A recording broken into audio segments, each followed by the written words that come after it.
నమస్తే welcome to special debate అతిథి మర్యాద మన సంస్కారం. ఎస్, ప్రధానంగా ఒక రాష్ట్రానికి ఒక ప్రధాని హోదాలో వచ్చినటువంటి వ్యక్తి ఖచ్చితంగా గౌరవించాల్సిన అవసరం ఉంది. అదే పని రేవంత్ రెడ్డి చేస్తే ఇప్పుడు విమర్శలు చేస్తున్నటువంటి పరిస్థితి కనిపిస్తుంది. రేవంత్ రెడ్డి పూర్తిగా కాంగ్రెస్ పార్టీకి వ్యతిరేకని, తెలంగాణ చరిత్రనే పూర్తిగా నాశనం చేసే ప్రయత్నం చేస్తున్నారని బీఆర్ఎస్ పార్టీ నేతలు ఆరోపిస్తున్నటువంటి పరిస్థితి. పూర్తిగా బీజేపీ పార్టీ చేరే అవకాశం ఉందని కూడా ఒక అడుగు ముందుకేసి కూడా విమర్శిస్తున్నటువంటి పరిస్థితులు కనిపిస్తున్నాయి.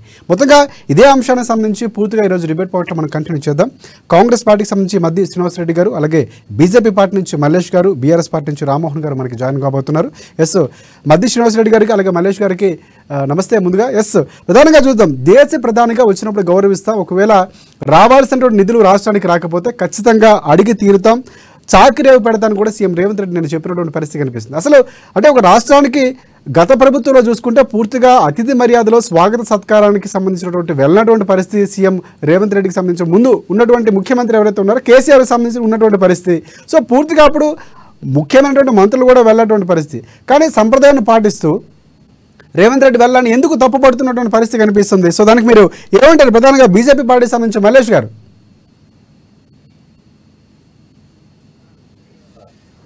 ఆంధ్రప్రదేశ్ ప్రేక్షకులకు మరియు ప్యానెల్ ఉన్న ప్రజలకు మీకు నమస్కారాలు తెలియజేస్తున్నాను. ఇది ఆనవాయితీ అండి. ప్రజాస్వామ్య దేశంలో ఒక ప్రధానమంత్రిని రిసీవ్ చేసుకోవడము, మన రాష్ట్రానికి వచ్చినప్పుడు ఆయనకు తగిన మర్యాదపూర్వకంగా రిసీవ్ చేసుకొని మనకున్న సమస్యలు చెప్పుకోవడము అదొక ఆనవాయితీ. గత 10 సంవత్సరాల్లో ఉన్న ప్రభుత్వం ఏం చేసిందంటే అప్పుడు ఇవన్నీ మరిచి ఎంతకు పోకలకు పోయి రాష్ట్రానికి రావాల్సిన సరైన అభివృద్ధికి కూడా వాళ్ళు నోచుకోలేని పరిస్థితిలో గత ప్రభుత్వం ఉన్నది.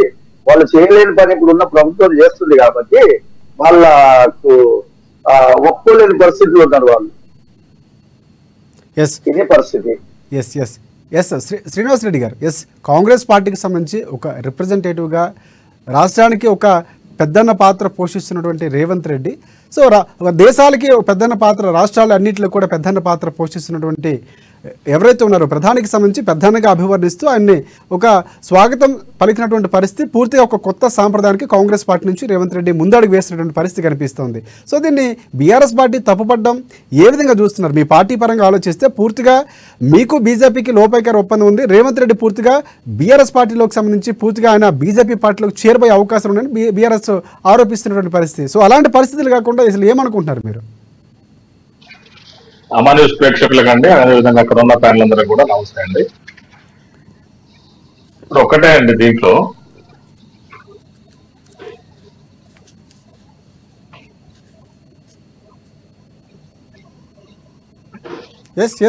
హలో కంటిన్యూ చేయండి. ఇప్పుడు హరీష్ రావు గారు ఏమంటాడు, మా ఎమ్మెల్యేలేమో రేవంత్ రెడ్డి గారిని గెలుస్తేనేమో మర్యాదపూర్వకంగా గెలిచారట. మరి సాక్షాత్తు సెక్రటరీకి వెళ్ళి కలుస్తారు వాళ్ళేమో మర్యాదపూర్వకంగా కలిసినట్టు.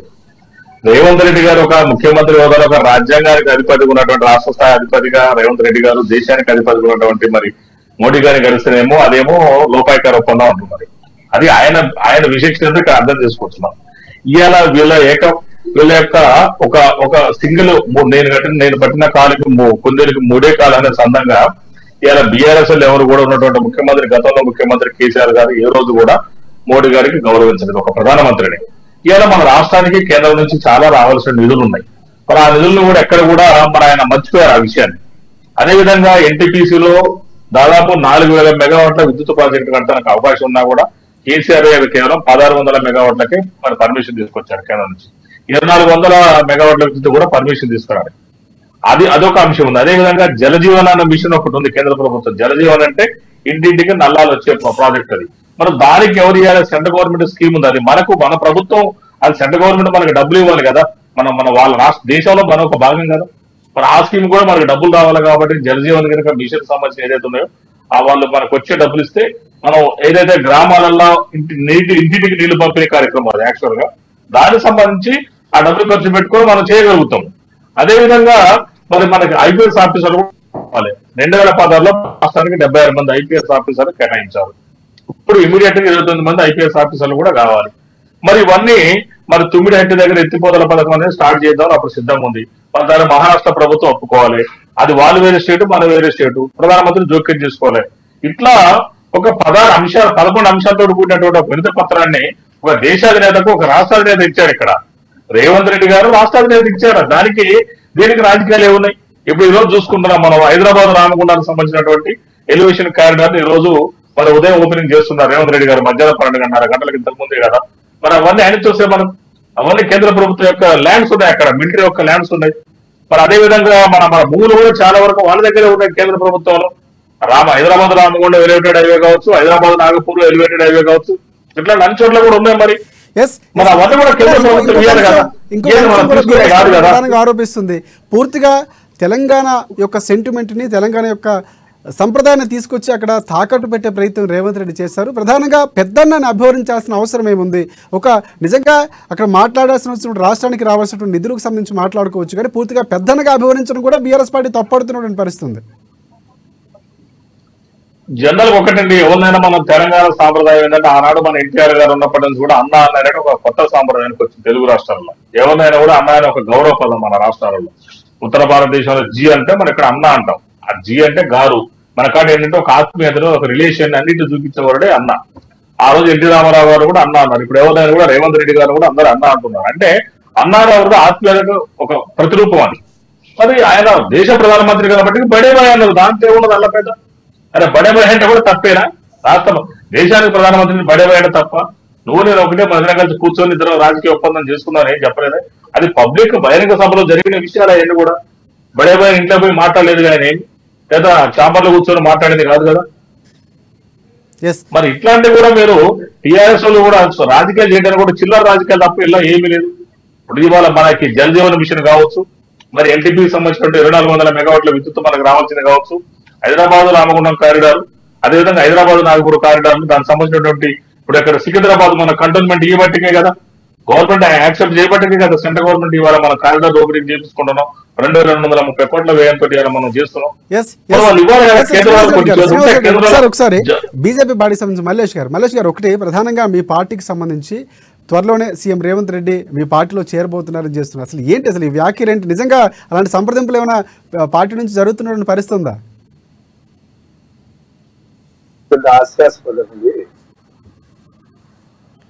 అంటే సీఎం రేవంత్ రెడ్డిని ఒక ఆర్ఎస్ఎస్ కార్యకర్తగా చూస్తున్నారు, కేవలం రేవంత్ రెడ్డి బీజేపీకి అనుకూలంగా పనిచేస్తున్నారని కూడా ప్రధానంగా ఆరోపణలు వస్తున్నటువంటి పరిస్థితి. నిజంగా అలాంటి ఏమైనా ఒప్పందాలు ఉన్నటువంటి పరిస్థితి ఉందా?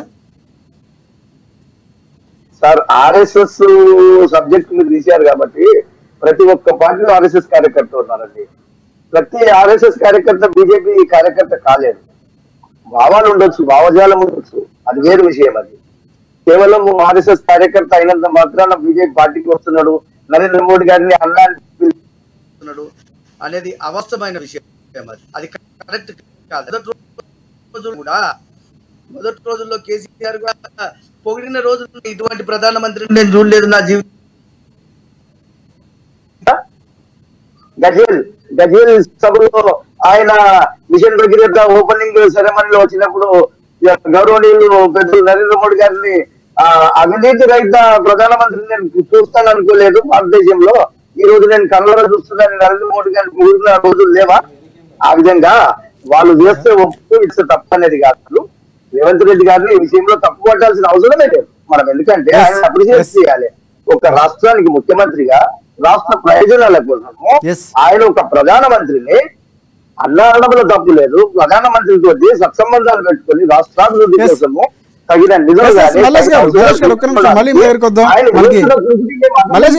ఒక నిమిషం బీఆర్ఎస్ పార్టీ నుంచి రామ్మోహన్ గారు జాయిన్ అయ్యారు. ఎస్ రామ్మోహన్ గారు, ప్రధానంగా మీ పార్టీకి సంబంధించి పెద్దన్నగా అభివర్ణించడం. నమస్తే. ఎస్ పెద్దన్నగా అభివర్ణిస్తూ ఒక రాష్ట్రాలకు సంబంధించి పెద్దగా ఉన్నటువంటి ప్రధాని మోదీ వచ్చినప్పుడు రేవంత్ రెడ్డి సాధారణంగా ఒక సీఎం హోదాలో వెళ్ళడం, స్వాగతం పలకడం, ఎందుకు మీ పార్టీ ప్రధానంగా అది లోపాయికార ఒప్పందంగా తెలంగాణ సెంటిమెంట్ తాకట్టు పెట్టినట్టుగా చెప్తున్నటువంటి పరిస్థితి ఉంది. సో పూర్తిగా అక్కడ ఆయన ఇవ్వాల్సినటువంటి విలువిస్తున్నారు, ఆయన వెళ్లాల్సినటువంటి రాజకీయ పరంగా వెళ్తున్నారు తప్ప పూర్తిగా ఇక్కడ వ్యక్తిగతంగా వెళ్ళేటువంటి పరిస్థితులు లేవు.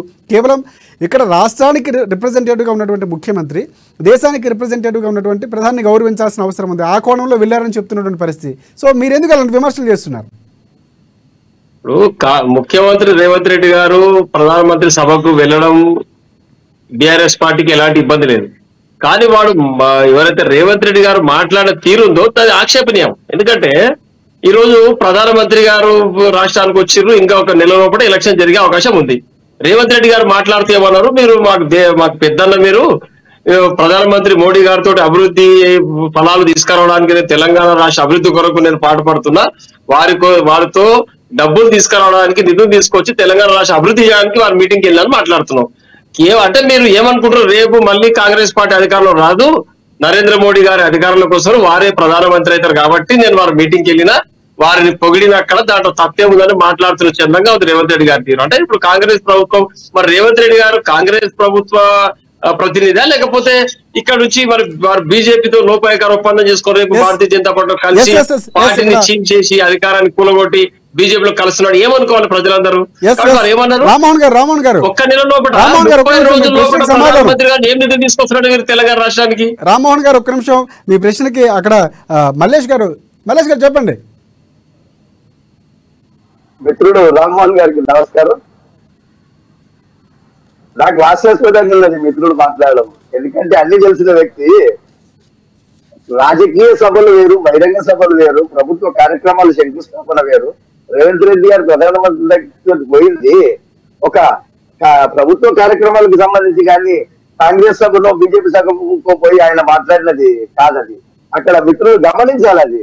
ఎందుకంటే గత కాలంలో మీరు అటువంటి ఆనవాయితీలు ఇక్కడ చేయలేదు. మొదటి 1-2 సంవత్సరాల్లో మీ 2014 తర్వాత మీరు చేసిన తీరు ఉన్నది తప్పిస్తే మీ జీవితకాలం పరిమాణంలో ఎప్పుడు కూడా ప్రధానమంత్రిని రెస్పెక్ట్ ఇచ్చి ప్రభుత్వ కార్యక్రమాలకు మీ సీఎం కేసీఆర్ గారికి వేసిన కుర్చీ ఖాళీ కుర్చీగానే కనిపించింది.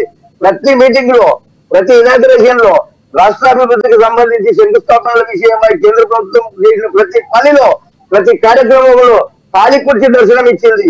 ఆ ఖాళీ కుర్చీని దర్శనం ఇవ్వకుండా ఈ రోజు ఉన్న ముఖ్యమంత్రి పార్టీ ఏదన్నా కావచ్చు, తెలంగాణ ప్రభుత్వానికి సంబంధించిన ఒక ముఖ్యమంత్రి ఆయన హోదాకు భంగం కలగకుండా రాష్ట్రం తరఫున ఆయన కూర్చొని ఆయన సమస్యలు చెప్పుకుంటున్నాడు. ఆయనకు సంబంధించిన అవసరాల కోసం ఆయన నివేదిక అర్పిస్తున్నాడు. దానికోసం మీరు రాజకీయంగా మాట్లాడడం అది కరెక్ట్ కాదని దీన్ని మీరు వెనక్కి తీసుకోవాల్సిన అవసరం ఎంతో ఉన్నది. ఇది కరెక్ట్ కాదు మిత్రమా. రామ్మోహన్ గారు తీసుకుంటారా?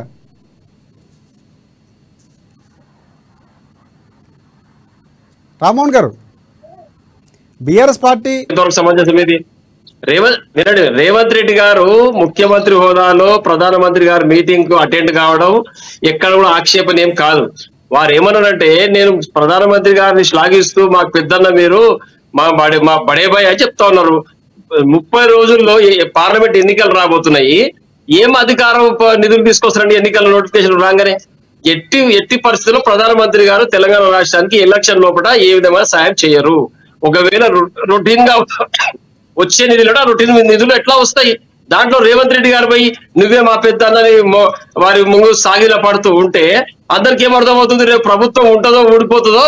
రేవంత్ రెడ్డి గారు ఎట్లా సంఘ కార్యకర్త కాబట్టి బీజేపీతో ములాఖాత్ అయినామని ప్రజలు మాట్లాడుకుంటా ఉన్నారు. దాంట్లో వాస్తవం కనిపిస్తా ఉంది అన్ని పత్రికల్లో, టీవీ మాధ్యమాల్లో.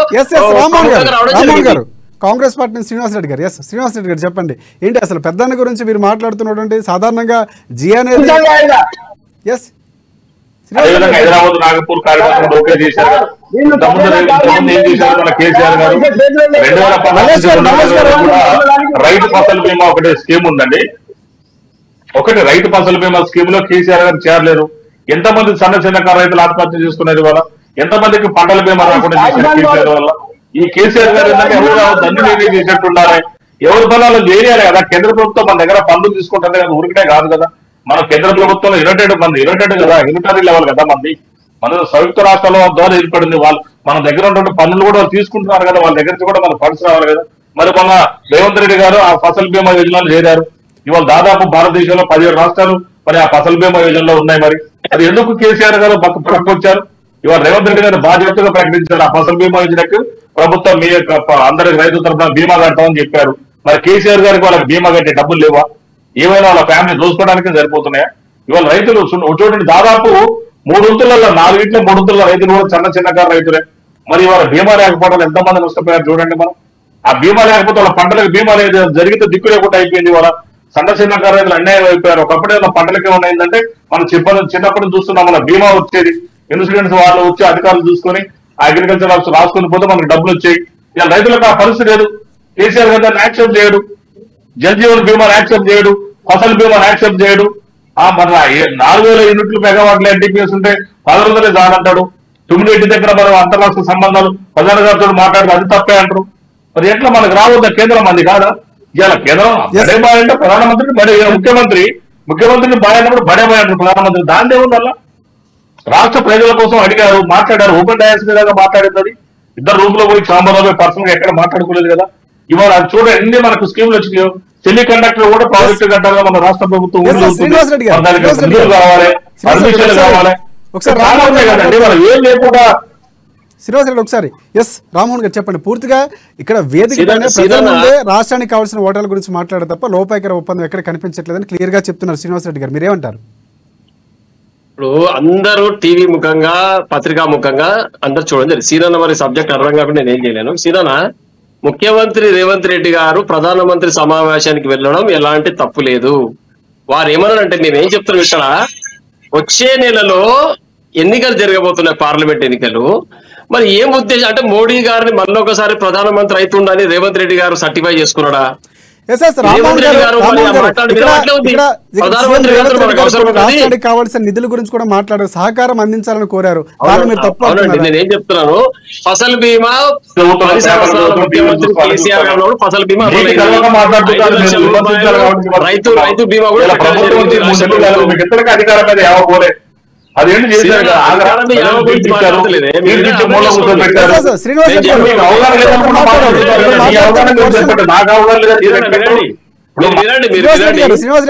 చెప్తున్నాను, గడిచిన 10 సంవత్సరాల లోపల రైతు బంధు ఇవ్వడం జరిగింది.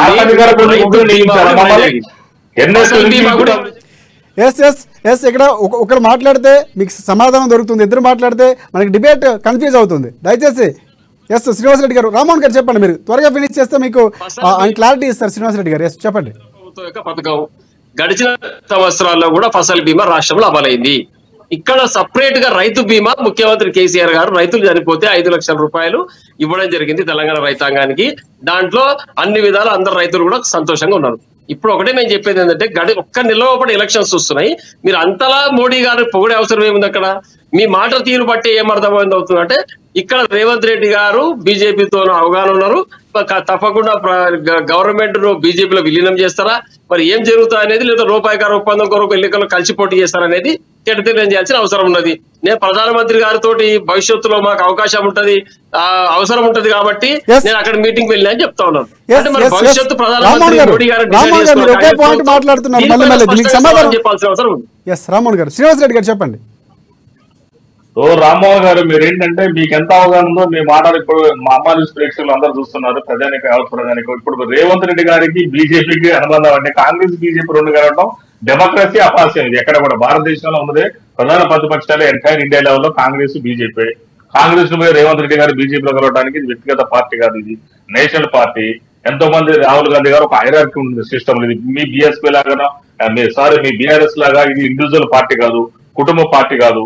మీరు చెప్పింది ఇందాక ఏంటంటే రైతు బంధు గురించి చెప్తున్నారు. నేను చెప్పేది ఏంటంటే, రైతు బంధు గురించి కాదు, రైతు బీమా గురించి కూడా కాదు, పంటల బీమా గురించి. పంటల బీమా అనేది ఇప్పుడు కేసీఆర్ గారు గత 4 ఏళ్ల సంది కూడా తెలంగాణలో అమలు చేయట్లేదు.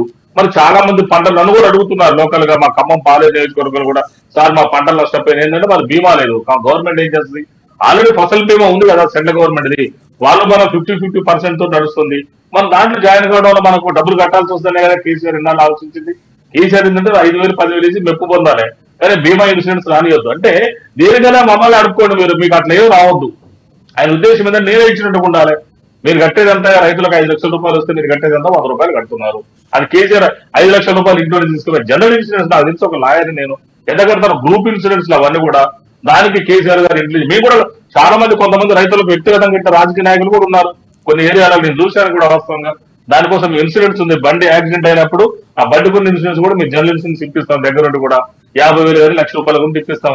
అయితే జనరల్ ఇన్సూరెన్స్ అవన్నీ మన ప్రభుత్వం నుంచి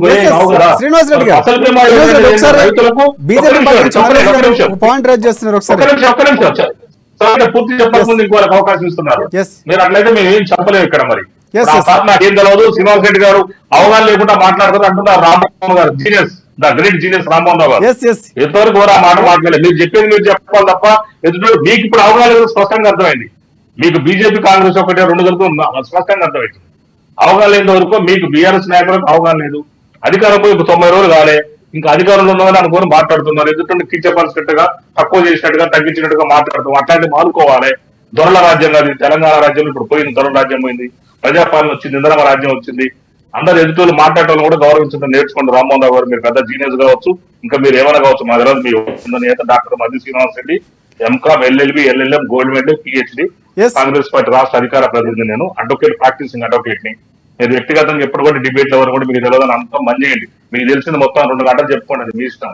ఓకేనండి, రైట్ రైట్ రైట్. ఇందా నుంచి బీజేపీ నుంచి మల్లేష్ గారు పాయింట్ రైజ్ చేస్తున్నారు. మల్లేష్ గారు చెప్పండి.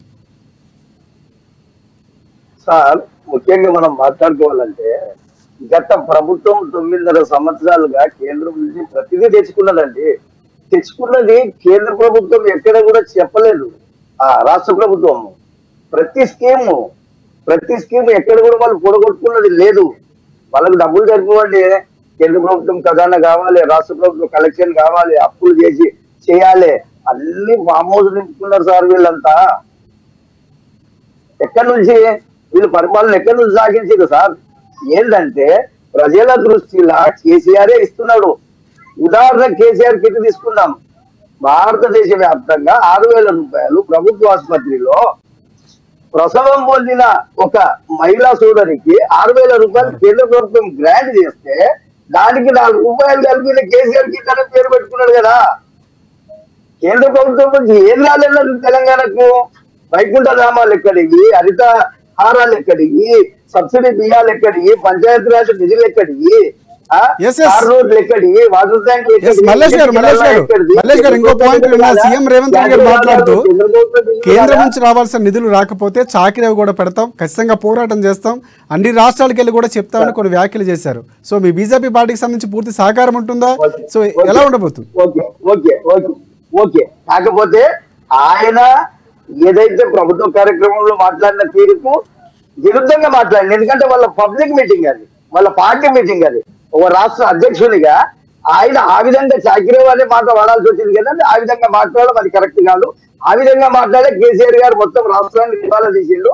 ఏది ఉన్నా కానీ మర్యాద పూర్వకంగా కేంద్రానికి రాష్ట్రానికి సత్సంబంధాలు పెట్టుకొని ప్రజలను మనం డెవలప్మెంట్ చేసుకునే దిశగా మనం ప్రయత్నం చేయాలి.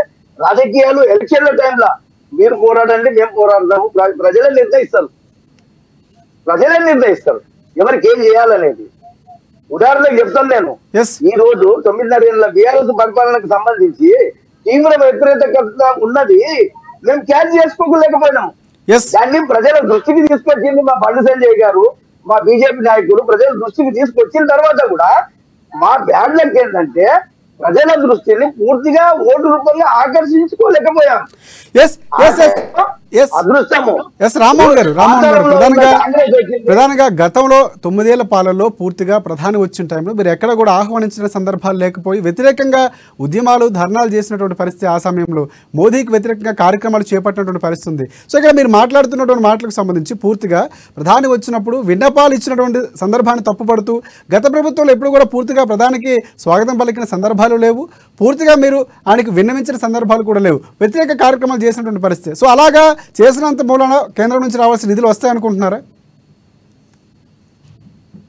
గడిచిన 9.5 సంవత్సరాల్లో ముఖ్యమంత్రి గారు రేవంత్ రెడ్డి ఎవరైతే కేసీఆర్ గారు ఉన్నారో, కేసీఆర్ గారు ముఖ్యమంత్రిగా ఉన్నప్పుడు ప్రతి సంవత్సరం ప్రతి పర్యాయం ప్రధానమంత్రి గారు రాష్ట్రానికి వచ్చినప్పుడు రాష్ట్ర ప్రభుత్వం తరఫున ఒక అధికారికంగా ఒక మంత్రి గారు వెళ్లి వారికి స్వాగతం పలకడం జరిగింది.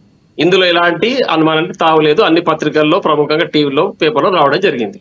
ఇక నిధులు ఎట్లయితే తెలంగాణ ఉద్యమాన్ని గడిచిన 4 దశాబ్దాలు 5 దశాబ్దాలుగా చేయని పనిని నెరవేర్చారు ముఖ్యమంత్రి కేసీఆర్ గారు. కాబట్టి వారి పైన కొంచెం రాష్ట్రానికి నార్త్ అధికారం ఉంటుంది దేశంలో, కాబట్టి సౌత్ సైడ్ ఉన్న లీడర్లను కొంచెం చిన్నచూపు చూడడం వాస్తవం. అది రాష్ట్రానికి రావాల్సిన నిధులు పన్నుల రూపేణ మనం చెల్లించిన తమాషా ప్రకారం మనకు రాలేదు కాబట్టి కొంచెం ఘర్షణాత్మక వైఖరి కేసీఆర్ గారు కేంద్రంతో వివరించిన తీరు వాస్తవం. ఎందుకంటే మేము పుణ్యానికి ఇస్తున్నాం, ఆత్మగౌరవం, మేము పన్నులు చెల్లించినాం, మా పైసలు మాకు ఇవ్వండి అని కేంద్రంతో కొంత ఘర్షణాత్మక వైఖరితోనే వసూలు చేసుకోవడం జరిగింది. అంతేగాని పోయి సాగిలపడి ఆత్మగౌరవం తాకట్టు పెట్టి నువ్వు లేకుంటే నేను లేను, నీ యొక్క కేంద్ర నిధులతోనే రాష్ట్రం నడుస్తుంది, నీ భిక్ష మార్గాలు ఎప్పుడు కూడా కేసీఆర్ గారు మాట్లాడలేదు, మాట్లాడరు కూడా. ఇప్పుడు మేము అదే చెప్తున్నాం రేవంత్ రెడ్డి గారికి, ఫెడరల్ స్ఫూర్తిలోనా కేంద్ర ప్రభుత్వం అన్ని రాష్ట్రాలకు పన్నుల రూపేణా సహాయం చేయాల్సిందే. వారు మనం పోయి అడిగినా అడగకపోయినా మన దామాషా ప్రకారం మనకు నిధులు వస్తాయి, అందులో ఎలాంటి డౌట్ లేదు. ఇంకో విషయం, సీనన్న గారు ఒక విషయం చెప్పలేదు. నేను పర్సనల్ గా సీనన్న గారిని ఎలాంటి కామెంట్ చేయలేదు. నేనేం చెప్తున్నా ఒకటే, రేవంత్ రెడ్డి గారు ఒక్కటే నెల సమయం ఉంది, ప్రధానమంత్రిలో మనకు అవసరం ఉంటుంది కాబట్టి నేను మీటింగ్ పోయినని చెప్పిన వడ్డుకు మాత్రమే ఆక్షేపిస్తున్నాం. ఎందుకంటే ఒక నెల లోపల ఎలక్షన్స్ వస్తున్నాయి. ఈ 30 రోజుల్లో వారు ఏం నిధులు ఇస్తారు, తెలంగాణ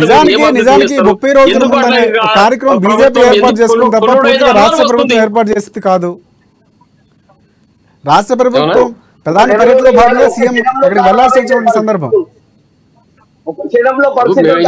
కేంద్రం ఇవ్వాల్సిన నిధులు ఎట్లా వస్తాయి కదా. రామ్మోహన్ గారు శ్రీనివాసరెడ్డి గారు మాట్లాడుతున్నారు, ఒక్క నిమిషం. శ్రీనివాసరెడ్డి గారు చెప్పండి.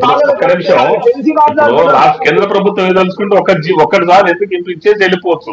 మనం చూస్తున్న బహిరంగ సభలలో చాలా మంది అక్కడనే ప్రకటిస్తూ ఉంటారు. ఎందుకంటే ఒక సీఎం గానీ ఒక పిఎం గానీ ఆ రెస్ట్రిక్టివ్ పవర్స్ అంటే విశేషణ అధికారాలు ఉంటాయి భారత రాజ్యాంగంలో. ఆ విధంగా రెస్ట్రిక్టివ్ పవర్స్ ఉంటారు. వాటిని ఆ వేదిక మీద ప్రకటించవచ్చు, వాళ్ళకి అంత పవర్స్ ఉంటాయి. ఇప్పుడు మంత్రుల స్థాయిలో మంత్రులకు ఉంటాయి. ఇవన్నీ ఏంటంటే విశేషాధికారాలు ఉంటాయి వాళ్ళ హోదాలో. కాబట్టి అలీ గారు ఆయన ఒక 11 వాళ్ళ అంశాలతో కూడినట్టు ఒక మెమోరాండం ఇచ్చారు. దాంట్లో అది కూడా ఉన్నాయి. అడగడానికి సాగిలబడి బదిలాడి నువ్వు లేకుంటే నీ లేనంత మాది కదా ఉద్దేశం. మాకు రావాల్సిన మాకు ఇయ్యాలని అడగడం నా ఉద్దేశం. ఎందుకంటే మన దగ్గర నుంచి పనులు వసూలు చేస్తున్నారు కదా. కేంద్రంలో ఎట్లుంటాయి పనులు 2 రకాలుగా వెళ్తాయి. మన వసూలు చేసుకొని వాళ్ళకి ఇచ్చే కొన్ని ఉంటాయి, వాళ్ళు వసూలు చేసి మనకి ఇచ్చే కొన్ని ఉంటాయి. కొన్ని ఏంటంటే కేంద్ర ప్రభుత్వం మన పార్ట్ అండ్ పార్సల్ ఈ భూభాగంలో కాబట్టి మనకి ఇవ్వాల్సిన కొన్ని ఉంటాయి. మరి అవన్నీ మనం తీసుకోవాలి కదా. ఏం తీసుకోకుండా ఉంటే ఎట్లా? ఆయన ఏం బదిలాడి మీ ఇంటి నుంచి మోడీ గారు మాకు డబ్బులు ఇవ్వండి, మీ పార్టీ ఫండ్ నుంచి మాకు డబ్బులు ఇవ్వండి. ఏదైతే న్యాయబద్ధంగా చట్టబద్ధంగా రావాల్సిన వాట తెలంగాణ మాకు మనం అడుగుతున్నాం. ఈ ముఖ్యంగా ఏంటంటే సికింద్రాబాద్ కంటోన్మెంట్ ఏరియాలో సెంట్రల్ గవర్నమెంట్ భూములు ఉన్నాయి అక్కడ. ఇవాళ చూసారా రామగుండం కానీ Hyderabad Ramagundam national highway corridor కానీ రాజీవ్ రహదారి అంటారు దాన్ని. అదేవిధంగా హైదరాబాద్ నుంచి నాగపూర్ అదే దాన్ని అడ్డం వస్తున్నాయి మధ్యలో. అదే ఇవ్వటం వల్ల వాళ్ళు ఏమైంది, మనకు సెంట్రల్ గవర్నమెంట్ ఇవ్వడం వల్ల ఈజీగా అయిపోయింది, సింప్లిఫై అయిపోయింది. ఇప్పుడు వాళ్ళు అడిగితే ఇచ్చేసేది అనుకోండి, ఇంకొక 2 రహదారులు కూడా అయిపోతాయి. అదేవిధంగా మనకు ఒక సెమీ కండక్టర్ పెట్టాలి, అవన్నీ సెంట్రల్ గవర్నమెంట్ తీసుకోవాలి ఫండ్, మన పర్మిషన్లు. మనం ఏంటంటే డైరెక్ట్ ఇతర దేశాలతో ఒప్పందం చేసుకుంటే రూల్స్ లో మనకు భారత రాజ్యాంగంలో ఎక్కడ కూడా అంటే మన ఇండియాలో ఆ సిస్టమ్ రాలేదు. భారత రాజ్యాంగంలో నేను లాయర్ని కాబట్టి మాకు చట్టాలు తెలుసుగా మీకు చెప్తాం. అందుకనే దాంట్లో డైరెక్ట్ ఇతర దేశాలతో ఒప్పందాలు చేసుకోవాలంటే ఇక్కడ ఖచ్చితంగా కేంద్ర ప్రభుత్వం పర్మిషన్ ఇవ్వాలి. కొన్ని ఉమ్మడి జాబితా ఉంటుంది, కొన్ని రాష్ట్ర జాబితా ఉంటుంది, కొన్ని కేంద్ర జాబితా. ఆ జాబితాలకు అనుకూలంగా రాజ్యాంగంలో మనకి ఎంత ముఖ్యమంత్రి అయినా ఒక కేంద్ర స్థాయికి వచ్చే వరకే కేంద్ర ప్రభుత్వం చేతిలో కొన్ని ఉంటాయి. అవన్నీ మనం అడగాలి. దానివల్ల ఇప్పుడు 9 యాక్టివ్ ఉంది. ప్రాజెక్టు పర్మిషన్ కావాలంటే 2 రాష్ట్రాలు అంతరాష్ట్రానికి సంబంధించిన అంతరాష్ట్ర జలమండలి ఉంటుంది, సిడబ్ల్యూసీ సెంట్రల్ వాటర్ కమిషన్ ఉంటుంది. అప్పుడు కేంద్ర ప్రభుత్వం ఏ పార్టీ అయినా కూడా కూర్చోబెట్టి మాట్లాడి సెట్ చేయొచ్చు.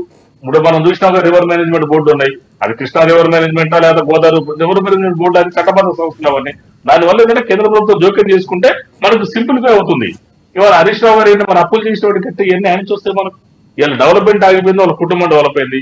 ఇలా టీఆర్ఎస్ కార్యకర్తల నాయకులు జేబులు తిన్నాయి, ప్రభుత్వం యొక్క ఖజానా ఖాళీ అయింది, ప్రజలు రోడ్డు మీదకి వచ్చే పరిస్థితి వచ్చింది. ఇంత జరిగినా కూడా మళ్ళీ కేటీఆర్ హరీష్ రావు గారు అంటారు, హరీష్ రావు గారు ఎమ్మెల్యేలు పోయి రేవంత్ రెడ్డి గారు కలిస్తేనేమో వాళ్ళ నియోజకవర్గ అభివృద్ధి కోసం భాజపా బహిరంగ సభలో రేవంత్ రెడ్డి గారు మాట్లాడుతూనేమో లాలుచి. ఇదేనా సంస్కారం, ఇదేనా సంప్రదాయం? తెలంగాణ ప్రజలు మొత్తం నిశ్చితంగా గమనిస్తున్నారు, పరిశీలిస్తున్నారు. ఇప్పటికీ మీరు ఒకసారి కరువు కాల్చి వాదన పెట్టారు. ఇంకా బీఆర్ఎస్ నాయకులు మేము అధికారంలో అనుకుంటున్నారు. ఓపిక పట్టండి, ఒక 5 ఏళ్ళు ప్రతిపక్ష పాత్ర పోషించండి. ఏం జరుగుతుందో చూడండి. ఇలా కాంగ్రెస్ పార్టీ దేశానికి దిశ నిర్దేశం చేసిన పార్టీది. జాతీయ పార్టీ 139 ఏళ్ల చరిత్ర గలది. ఎలా పరిపాలించాలి, ఇట్లాంటి మీరు ఏదైతే అప్పల కుప్పగా మార్చి మైనస్ లోకి వెళ్ళిపోయిన దాన్ని కూడా ఎలా తీసుకురావాలో కాంగ్రెస్ పార్టీ తెలుసు. మా నాయకులు రేవంత్ రెడ్డి గారు కావచ్చు, శ్రీనివాసరెడ్డి గారు, రామ్మోహన్ గారు, ప్రధానంగా పూర్తిసారి హరీష్ రావు ఒకవేళ కొన్ని కామెంట్ చేసినటువంటి పరిస్థితి రాష్ట్ర ప్రయోజనాల కోసం లేకపోతే అక్కడ ఉన్న నియోజకవర్గాల అభివృద్ధి కోసం సీఎం రేవంత్ రెడ్డిని కలవడం తప్పు కాదు, కానీ ఇక్కడ ప్రధాని మోదీకి సంబంధించి రాష్ట్రానికి సంబంధించిన కొన్ని అభివృద్ధి కార్యక్రమాలకు సంబంధించి నిధులకు సంబంధించి మాట్లాడితే తప్పు వచ్చిందని చెప్తున్నటువంటి పరిస్థితి. సో ఏమంటారు మీరు? ఇప్పుడు ప్రధానమంత్రి మోడీ గారు తెలంగాణ రాష్ట్రానికి వచ్చి సభలు పెట్టిందే కేవలం పార్లమెంట్ ఎన్నికల గురించి మనకు స్పష్టంగా అర్థమవుతోంది. సుమారుగా 14-12 సభలు వాళ్ళు ప్లాన్ చేశారు. ఆ సభలో ముఖ్యమంత్రి రేవంత్ రెడ్డి గారు పాల్గొని ప్రధానమంత్రి గారు పని ఉంటుంది అన్నందుకు ఈ యొక్క చర్చ గాని ఒక విషయం కొంచెం వివాదాస్పదం అయింది. రాష్ట్రానికి రావాల్సిన నిధులు బరాబర్ రాష్ట్రానికి రావాల్సిందే, తెలంగాణ అభివృద్ధి జరగాల్సిందే. కేసీఆర్ గారు ఉన్న స్థానంలో రేవంత్ రెడ్డి గారు ఉన్నా, మరి ఇంకెవరున్నా, ఇంకే ఏ పార్టీ అధికారంలో ఉన్నా తెలంగాణ వాటా రావాల్సిందే అని మొట్టమొదటిగా పోరాటం చేసి తెలంగాణ అస్తిత్వం కొరకు పోరాటం చేసిన ఒక పార్టీ బీఆర్ఎస్ పార్టీ. తెలంగాణ సాధించిన పార్టీ. మాజీ ముఖ్యమంత్రి గారు కేసీఆర్ గారి నాయకత్వంలో కూడా తెలంగాణ సాధించుకున్నాం. ఆత్మగౌరవ నినాదం పేట మన పరిపాలన మనం చేసుకున్న పోరాటం పేరు మీద తెలంగాణ రాష్ట్రాలు సాధించుకున్నాం. కాబట్టి ఖచ్చితంగా మన రాష్ట్రానికి రావాల్సిన నిధులు దానికి ఖచ్చితంగా పోరాటం చేసి తీసుకోవాల్సిందే, మన రాష్ట్రానికి నిధులు రావాల్సిందే, మన అభివృద్ధి మనం చేసుకోవాల్సిందే. దాని ఎలాంటి శశభిషయం లేవు అందులో. కానీ ఇక్కడ జరుగుతుంది ఏంటంటే రేవంత్ రెడ్డి గారు అక్కడ సమావేశానికి హాజరై వారిని పొగడడం రాజకీయ కోణంలో చూసినట్టయితే ఏమనిపిస్తుంది అంటే మీరు కూడా మరి వారితో అనుకూలంగా ఉంటూ సానుకూలంగా ఉంటూ అధికారం మార్పిడి జరుగుతుందా, లేకపోతే పార్టీ విలీనం చేస్తారా, తెలంగాణ రాష్ట్రంలో మరొకసారి పార్టీని మార్చుకునే అవకాశం ఉందా, ఈ విధంగా పలు రకాలైనటువంటి అంశాలు బయటకు వచ్చినాయి. అంతే తప్పితే ఫెడరల్ స్ఫూర్తిలో కేంద్ర ప్రభుత్వం మనం నిధులు ఇవ్వాల్సిందే, తీసుకోవాల్సిందే. మేము కూడా అదే చెప్తున్నాం కదండి. కేంద్రంతో రావాల్సిన నిధులు వారు ఒకవేళ ఇవ్వకుంటే కక్ష సాధింపు చర్య చేపడితే ఖచ్చితంగా పోరాటం చేయాల్సిందే, వారి పైన మన డబ్బులు వసూలు చేసుకోవాల్సిందే రాష్ట్రానికి రావాల్సిన నిధులను. దాంట్లో ఎలాంటి డౌట్ లేదు. ఇందులో వచ్చింది రాజకీయ అంశాల పట్ల కేవలం ఇక్కడ వచ్చింది ఏంటంటే రేవంత్ రెడ్డి గారు మాట్లాడిన మాట తీరును బట్టి కొంచెం అనుమానాలు రేకెత్తడం వల్ల రాజకీయ పైన ఆరోపణలు అందరూ కూడా చేయడం జరుగుతుంది రాష్ట్రం పైన. కాబట్టి దీనిపైన క్లారిటీ ఇవ్వాలి రేవంత్ రెడ్డి గారు. ప్రధానమంత్రి మోడీ గారితో వీరికి కేవలం లోపాయకార ఒప్పందం ఉందా లేదా అనేది వారు చెప్పాల్సిన అవసరం ఉంది కాంగ్రెస్ పార్టీ. ఎస్ బీజేపీ పార్టీ సంబంధించి మల్లేష్ గారు ఇక్కడ ప్రధానంగా ఇంకొక అంశం కూడా మాట్లాడాల్సిన అవసరం ఉంటుంది. సో ఇక్కడ కాంగ్రెస్ పార్టీకి సంబంధించి ఏదైతే ఇప్పుడు కాళేశ్వరం సంబంధించి ఒక ప్రధానంగా అక్కడ కమిటీ వేసినటువంటి పరిస్థితి కనిపిస్తుంది. సో గత ప్రభుత్వంలో జరిగిన అవినీతి, 10 ఏళ్ళలో జరిగిన అవినీతి, ఇప్పుడు జరుగుతున్నటువంటి కాంగ్రెస్ ప్రభుత్వంలో చేస్తున్నటువంటి అభివృద్ధికి సంబంధించి పూర్తిగా రెండు పార్టీలు ఒకటే. ఇక్కడ గత ప్రభుత్వంలో జరిగిన అవినీతికి సంబంధించి ఫైళ్లను దాచిపెట్టే ప్రయత్నం కాంగ్రెస్ ప్రభుత్వం చేసిందని ప్రధానంగా మోదీ ఆరోపించినటువంటి పరిస్థితి. నిజంగా మీ పార్టీ కాంగ్రెస్ పార్టీ గత ప్రభుత్వానికి సంబంధించి కొమ్ము కాస్తూ వారి ఫైళ్లను దాచే ప్రయత్నం చేస్తుంది అనుకుంటున్నారా మల్లేష్ గారు? ఇప్పుడు కమిటీ చేశారు, దాన్ని తొందరగానే మనకు రిజల్ట్ వస్తుంది. రిజల్ట్ వచ్చిన తర్వాత పబ్లిక్ గానీ అన్ని ఓపెన్ అయితే కమిటీ వేసే ముందు అంటే కమిటీ నివేదిక సమర్పించక ముందు ఎందుకు అలాంటి కామెంట్స్ అంటే ఫైళ్లను దాచే ప్రయత్నం చేశారని చెప్పండి సార్. ఇప్పుడు గత కాలంలో చూసుకుంటే వాళ్ళకు పొత్తులున్న విషయము విదితమే, అందరికి తెలిసిన విషయమే. భారతీయ జనతా పార్టీ టిఆర్ఎస్ తోటి పొత్తు లేదు, ఎప్పుడు కాంగ్రెస్ తోటి పొత్తు ఉండదు. ఇది ఎప్పుడు జరగని పని. వాళ్లకు గత కాలంలో స్నేహం ఉన్నది, వైరం ఉన్నది, అన్ని రకాలుగా ఉన్నారు. మేము అనడంలో తప్పు లేదు. రేపటి రోజు ఈ రోజు కూడా మల్లేష్ గారు ఒకటే ప్రధానంగా గతంలో బీఆర్ఎస్ పార్టీకి బీజేపీకి లోపాయకార ఒప్పందం అనేది ప్రధానంగా కాంగ్రెస్ పార్టీ ఆరోపించినటువంటి సందర్భం. కవిత అరెస్ట్ విషయంలో కానీ పూర్తి స్థాయిలో మీరు బీఆర్ఎస్ పార్టీకి సపోర్ట్ చేశారనేటువంటి ఆరోపణలు ఉన్నాయి. సార్ అదే చెప్తున్నాను. 1 సెకండ్. ఈ రోజు బీఆర్ఎస్ ఎదుర్కొంటున్న ముఖ్యమైన సమస్య ఏంటంటే వాళ్ళ ఎమ్మెల్యేలను నాయకులను వాళ్ళు దగ్గర పెట్టుకునే కెపాసిటీ వాళ్ళకు లేదు. దాటిపోతున్నారు వాళ్ళు. రేవంత్ రెడ్డిని రోజు ఒక్కరు కలుస్తున్నారు, వాళ్ళ నాయకులను కలుస్తున్నారు. పార్టీ కాలే పరిస్థితికి వచ్చింది. ఈ ప్రెస్టేషన్ 1 సైడ్ అయిపోయింది. ఇటు బీజేపీ మీద వాళ్ళన్నా వీళ్ళన్నా అది కరెక్ట్ కాదు. బీజేపీ ఎవరు వచ్చినా ఒక క్రమశిక్షణతోటి అధికారికంగా ఎవరన్నా మల్లేష్ గారు ఒకసారి శ్రీనివాస్ రెడ్డి గారు ఒకసారి మోదీ వ్యాఖ్యలు ఏ విధంగా చూస్తారు మీరు? అంటే పూర్తిగా ఫైళ్లను దాచే ప్రయత్నం కాంగ్రెస్ ప్రభుత్వం చేస్తుందా, రేవంత్ రెడ్డి ప్రభుత్వం చేస్తుందా? ఎందుకు పూర్తి స్థాయిలో గత ప్రభుత్వానికి జరిగిన అవినీతిని బయటపెట్టే ప్రయత్నంలో ఫైళ్లను దాచే ప్రయత్నం చేస్తుందని ఆరోపణలు ఏ విధంగా తీసుకుంటారు? అయితే ఏంటంటే కాళేశ్వరం ప్రాజెక్టు ఆ రోజు సెంట్రల్ గవర్నమెంట్ అడిగింది రిపోర్టు. ఏదైతే అక్టోబర్ 21 నాడు ఏదైతే పియర్స్ అంటే ఆ పగుళ్ళు ఎప్పుడైతే వచ్చినాయో ఆ పిల్లర్లలో ఆ రోజు అడిగింది సెంట్రల్ గవర్నమెంట్ కి యాక్చువల్ అడిగే రైట్ ఉంటుంది. నేషనల్ డ్యామ్ సెక్యూరిటీ ప్రకారం వాళ్ళు అడిగినప్పుడు ఏంటంటే యాక్చువల్ చాలా రకాల డీటెయిల్స్ ఇవ్వాలి, వీళ్ళు ఇవ్వలేదు. ఇప్పుడు కూడా కాంగ్రెస్ పార్టీ ఇవ్వలేదని ఎందుకంటున్నారు? ఇవ్వలేదంటే ఇంకా డీటెయిల్స్ పూర్తిగా రాదు. ఎందుకంటే పార్టీ తరఫున ఒకసారి ఇస్తే అది అఫీషియల్ అవుతుంది. ఇప్పుడు మాకే డీటెయిల్ తెలియదు, ఇంకా పునర్విచారణ జరుగుతుంది. పూర్తిగా ఉన్నప్పుడు ఒకసారి ఎట్టిస్తారు రిపోర్ట్లు. ఆ రిపోర్ట్ ఏంటంటే తెలవాలి కదా. సమగ్రమైన విచారణ ఏంటంటే సమగ్రమైనటువంటి విచారణ జరగాలి.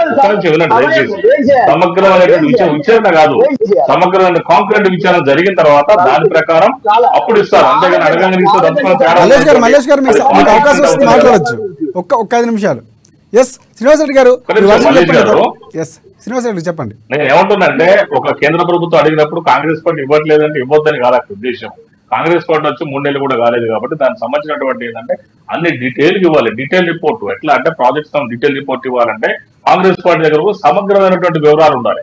సమగ్రమైన వివరాలు, ఊరికే వివరాలు కాదు. అంటే దాని మీద కమిటీలు వేశారు, విచారణ జరుగుతుంది, వాళ్ళంతా రిపోర్ట్ తీసుకొచ్చిన తర్వాత ఆ రిపోర్ట్ అప్పుడు సెంట్రల్ గవర్నమెంట్ కి ఇస్తారు. అంటే కేంద్ర ప్రభుత్వం అడిగింది కాబట్టి. అంతేగాని ఏది పడదా తీస్తే వీలు పడేది కాదు కదా. ఇవాళ చాలా ఫైళ్లు మాయం చేస్తున్నారు బీఆర్ఎస్ లో, మనం చూస్తున్నాము.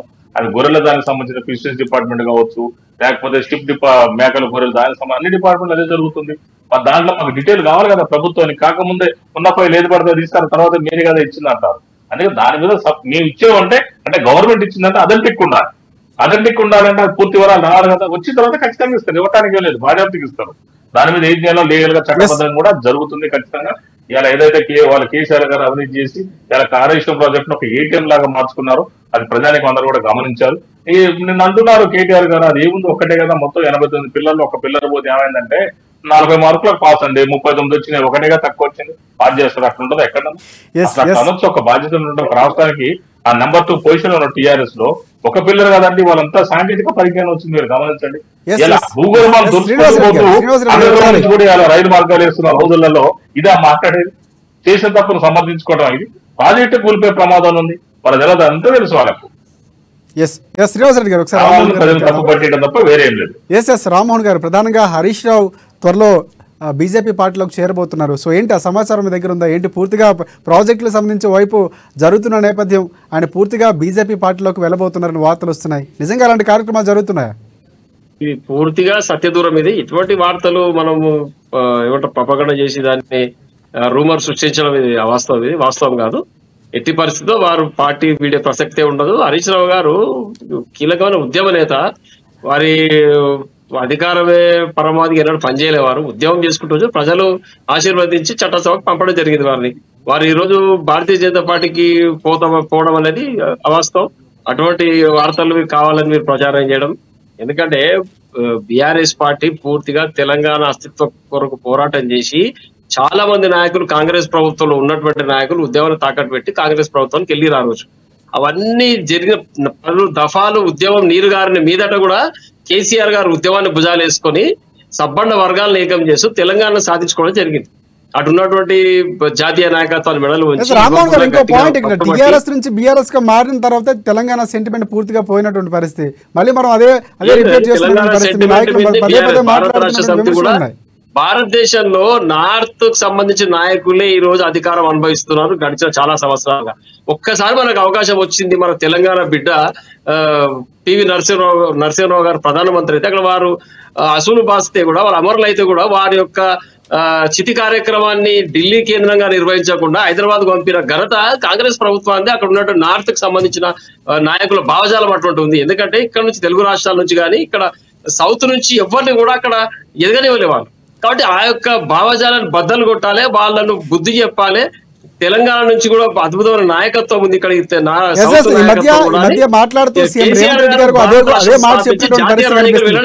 తెలుగు నుంచి కేంద్ర రాష్ట్ర రాజకీయాల్లో పూర్తిగా ఆధిపత్యం చెలాయించే నాయకులు తక్కువైపోయారు అని చెప్పినటువంటి సందర్భాలు కూడా ఉన్నాయి. మీరు అది కూడా ఒకసారి గుర్తు చేసుకోవాలి. మేమేమంటున్నాం తప్పకుండా అదే చెప్తాను. ఎవరిని కూడా నార్త్ లో ఎదగనిస్తలేదు. మరి పివి నరసింహరావు గారు మంచి ప్రభుత్వాన్ని నడిపించి మంచి సంస్కరణలు తీసుకొచ్చే వారి అంత్యక్రియలు నోచుకోని పరిస్థితి ఈ రోజు కాంగ్రెస్ ప్రభుత్వం కదా. ఆ రోజు దేశంలో ఒక ప్రధానమంత్రి హోదాలో వారిని అక్కడనే చితి కార్యక్రమం నిర్వహించాల్సిన ఒక ఘాట్ నిర్మాణం చేయాల్సిన అవసరం ఉంది. తీసుకొచ్చి హైదరాబాద్ లో పెడితే ఇక్కడ మనమందరం కూడా తెలంగాణ ప్రాంత సంబంధించిన నాయకులు ఉమ్మడి రాష్ట్రంలో పెద్ద మనిషి ప్రధానమంత్రి మాజీని హైదరాబాద్ లో స్థలం కేటాయించి ఇక్కడ అంత్యక్రియలు చేసుకున్న పరిస్థితి, దౌర్భాగ్య స్థితి కాంగ్రెస్ ప్రభుత్వం కల్పించింది ఆ రోజు. మరి ఈ రోజు మాట్లాడితే ఎట్లాంటి తెలంగాణ పట్ల కాంగ్రెస్ ప్రభుత్వానికి వారి పెద్దలకు ఎలాంటి ప్రేమ లేదు. గడిచిన ఉమ్మడి రాష్ట్రం ఉన్నప్పుడు రాజశేఖర రెడ్డి గారు మాట్లాడిన తీరు అసెంబ్లీలో, వారి తర్వాత కిరణ్ కుమార్ రెడ్డి గారు ఏం మాట్లాడు మనం అందరం విన్నాం. అక్కడ ఈ రోజు ఏదో కల్లబొల్లి మాటలు చెప్పి రేవంత్ రెడ్డి గారు కానీ కాంగ్రెస్ ప్రభుత్వంగా మాటలు మాట్లాడితే ప్రభుత్వం ఇక్కడ హర్షించే ప్రజలు కూడా హర్షించారు, గమనిస్తారు. ఇది నెంబర్ గేమ్ లో చిన్న పాయింట్, చిన్న మార్జిన్ లో కాంగ్రెస్ ప్రభుత్వం అధికారంలోకి వచ్చింది. దాంట్లో మేము స్వాగతిస్తున్నాం, కాదంటే ప్రజా తీర్పు శిరసా వహిస్తాం. తెలంగాణ రాష్ట్రం కొరకు, తెలంగాణ ప్రజల కొరకు, వారి సంక్షేమం కొరకు నిరంతరం టీఆర్ఎస్ పార్టీ పోరాటం చేస్తున్నట్టుంది. బీఆర్ఎస్ మారినా తెలంగాణ సెంటిమెంట్ ఎక్కడ వదలదు. అమరుల స్ఫూర్తి తీసుకొని మేము బీఆర్ఎస్ పార్టీ పోరాటం చేస్తుంది. తెలంగాణ అభివృద్ధి కొరకు తప్పకుండా నిరంతరం పనిచేస్తాం. ఎస్ ఎస్ శ్రీనివాస్ రెడ్డి గారు ఇక్కడ ఊరికే పోరాటం చేస్తే అనవాకండి దయచేసి. మీరు ఇన్నాళ్ళు ఏమన్నారు, కేసీఆర్ గారు సాక్షిస్తే ఏమన్నారు, మాది సన్యాసుల మాట మేము కూడా రాజకీయాలు చేస్తున్నాం, మాది కూడా రాజకీయ పార్టీ అన్నారు. టీఆర్సీ కాస్త బీఆర్సీ చేశారు, తెలంగాణ పార్టీలో తెలంగాణ ఓరడే లేకుండా చేశారు, తెలంగాణ అస్తిత్వం కానీ తెలంగాణ ఉనికి కానీ తెలంగాణ ఆత్మ కానీ దాంట్లో లోపించింది. మీరు పోరాటం చేస్తాం, ఇప్పుడు మళ్ళీ ఓడిపోగానే మళ్ళీ పోరాటం. మొన్నటిదాకా ఏమన్నారు కేసీఆర్ గారు, సన్యాసుల మాట మేము రాజకీయ పార్టీయే, మేము రాజకీయాలు చేస్తాం. అసలు మీరు ఎక్కడ పోరాటాలు చేశారు? బీఆర్ఎస్ పోరాటం చేయలే, తెలంగాణ వాదులు పోరాటాలు చేశారు. కాంగ్రెస్ పార్టీ తెచ్చింది. కేసీఆర్ గారు ఒక్కడ క్రెడిట్ తెచ్చిందమ్మా. ఆ రోజు అక్కడ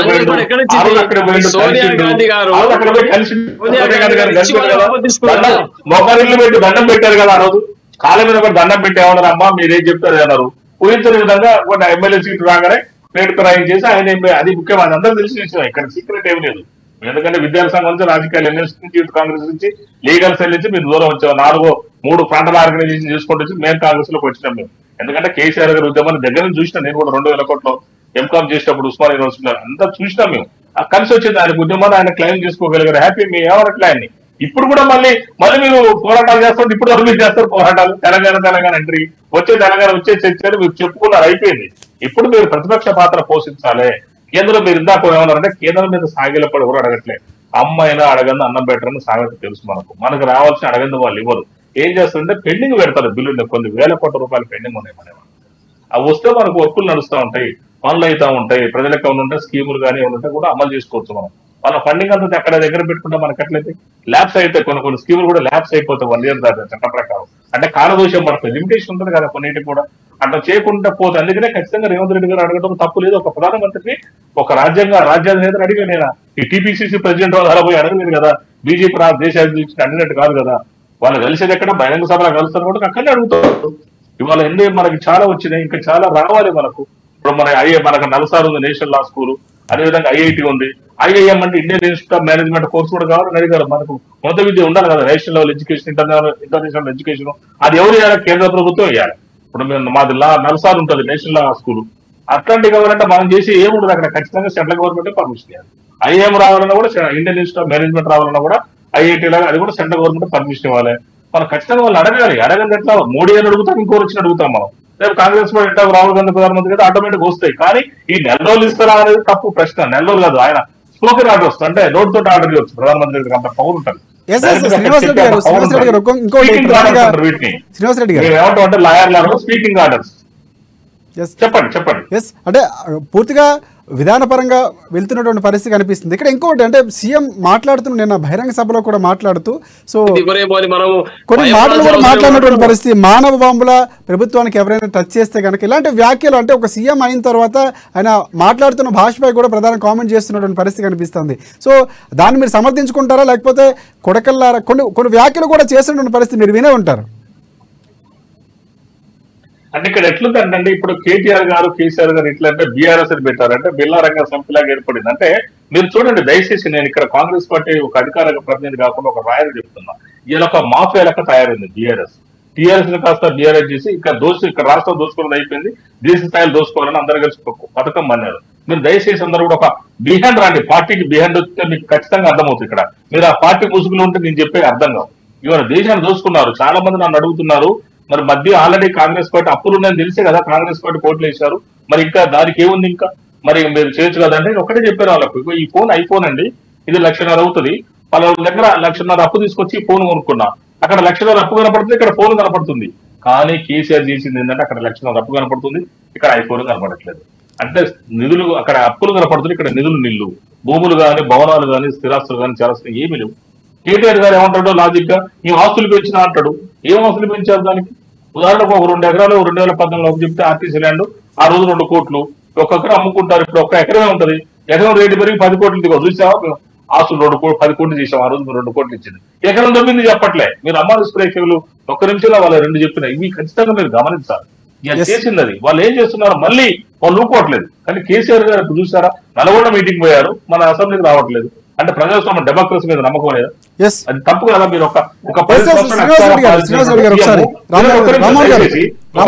బిడ్డ, ఒక కాంగ్రెస్ పార్టీ వ్యక్తి సీఎం మీద ఓర్చుకోలేని పరిస్థితులు తప్పండి. డెమోక్రసీ ఎంత అహంకారం ఉందో మీరు గమనించండి. ఎంత పార్టీకి సంబంధించింది కాదు. ఒక సీఎం గౌరవించాలి, మరి ఆయన చేయట్లేదు. ఆయన చేసింది ఏం చేస్తుండు? కేసీఆర్ గారు రాజశేఖర రెడ్డి గారిని ఎవరు మహానేతని మేము ఇట్టే మాట్లాడతాం భయ్, మా మాట ఇట్టే ఆయన మాట్లాడుతున్నాం. తెలంగాణ మేము తెలంగాణ బిడ్డలమే. రామ్మోహన్ గారు వెళ్దాం. ఎస్ చెప్పండి. పూర్తిగా కేసీఆర్ ఒక సంస్కృతి నేర్పించారు, ఆ సంస్కృతి ఈరోజు మాట్లాడవలసిన పరిస్థితులు ఏర్పడ్డాయి. సో అందుకే రేవంత్ రెడ్డి మాట్లాడుతున్నారు అనుకోవచ్చు. ఏంటి అసలు పార్టీ సీనియర్ చెప్పింది పూర్తిగా అవాస్తవం, సత్యదూరం. టీఆర్ఎస్ పార్టీ మాచేగా తయారైంది ఎందుకు మాట్లాడతారండి? ఇప్పుడు తెలంగాణ ఉద్యమం కేసీఆర్ గారి కంటే ముందు చాలా మంది నాయకులు ఉమ్మడి రాష్ట్రంలో తెలంగాణ ఉద్యమం భుజాన్ని వేసుకొని ముందుకు తీసుకోపోయారు. ఎక్కడ సక్సెస్ అయ్యారు? ఎందుకు సక్సెస్ కాలేకపోయారు? ఆనాడు ఇందిరాగాంధీ గారు తర్వాత వచ్చిన నాయకులు అందరూ కూడా తెలంగాణ ఉద్యమాన్ని సెంటిమెంట్ అంచివేసి ఆ మర్రి చెన్నారెడ్డి గారికి, మల్లికార్జున గారికి మంత్రి పదవులు, వారికి గవర్నర్ పదవులు ఇచ్చి తెలంగాణ ఉద్యమాన్ని నీరు గారు చేసి కాంగ్రెస్ పార్టీ కలుపుకుంది. వాస్తవమా కాదా ఇది? ప్రధానంగా ఇక్కడ మన ఉద్యమానికి సంబంధించి ఇప్పుడు జరుగుతున్న అభివృద్ధి కాంగ్రెస్ ప్రభుత్వం వచ్చిన తర్వాత మాట్లాడుకుందాం. ఇంకోటి ప్రధానంగా మీ పార్టీ గత ప్రభుత్వం ఉన్నటువంటి ఎవరైతే ఎమ్మెల్యేలుగా ఎంపీలుగా గెలిచిన వారు పక్క పార్టీలకు వెళ్ళిపోతున్నటువంటి పరిస్థితి కూడా కనిపిస్తూ ఉంది. సో ఎందుకు ఇక్కడ పూర్తిగా ఇప్పటికే అహంకార పూర్తిగా మాట్లాడుతున్నటువంటి వ్యాఖ్యలు కనిపిస్తున్నాయని ప్రధానంగా విమర్శలు వస్తున్నాయి. కేటీఆర్ గాని కుటుంబ పెద్ద తండ్రి ఎట్లా ఉంటారండి అంటే కొడుకులను కుటుంబ సభ్యులు మందించడం ఖాయం.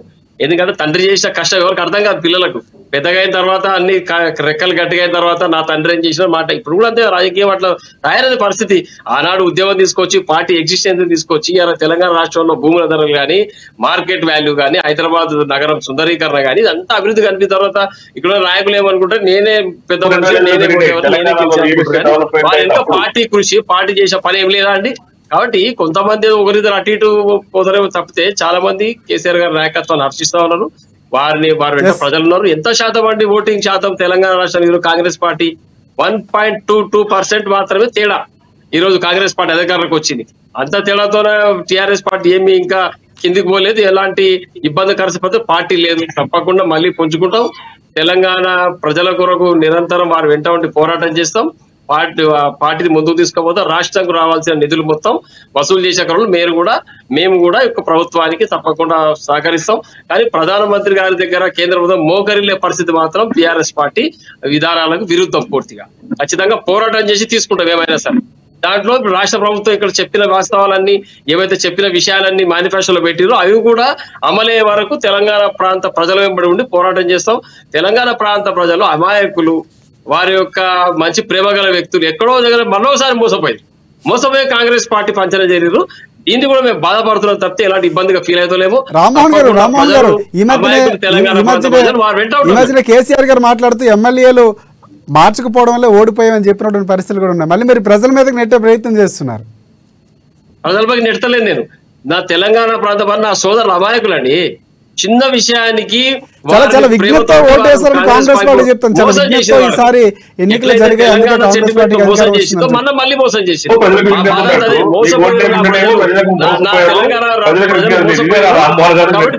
న్యాయం చేసే విధంగా మేము పనిచేస్తాం.